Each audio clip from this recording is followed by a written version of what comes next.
the European Union has been urged to step in and help resolve the aerospace trade dispute threatening hundreds of jobs in the Belfast factory of planemaker Bombardier. The Irish Small and Medium Enterprise Association has asked the EU not to let the British stew in their own juices, but instead aggressively oppose Boeing's claim against Bombardier. In a recent preliminary ruling, the U.S. Department of Commerce imposed a 220% tariff on Bombardier's new Cirrus jets following a complaint by Boeing that its Canadian rival had received subsidies from the Canadian and British governments. The decision is threatening to derail a major contract with Delta Airlines, jeopardizing jobs at Bombardier's Belfast plant, which employs more than 4,000 people and builds the wings for the Cirrus aircraft.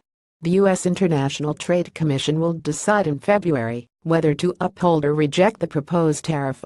ISM said the European Union must act to ensure that jobs across the European Union, whether they be in Ireland, the United Kingdom or any other European state, are protected.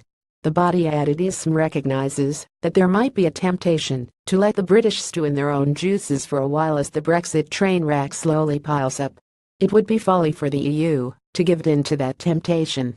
ISM CEO Neil MacDonald warned the EU not to wait until the U.S. Trade Commission rules on the Department of Commerce decision next year before intervening. The EU should signal right now that it will unconditionally, unequivocally, and aggressively oppose protectionist measures by the U.S. with tariffs of like effect, he said. This is the right fight to pick, with the right bully, at the right time. We need the U.S. to understand this isn't a problem it can tweet its way out of. Earlier on Wednesday, Minister for Foreign Affairs Simon Coveney said he would raise concerns over the potential impact the Bombardier-Boeing trade dispute could have on Northern Ireland's peace process when he met U.S. Commerce Secretary Wilbur Ross in Washington. In a statement before his Today trip, Mr. Coveney said he would be outlining to Mr. Ross the Irish government's concern as to the potentially serious implications of a negative ruling for the Bombardier workforce in Belfast and for wider economic stability in Northern Ireland, which is an essential support to the peace process.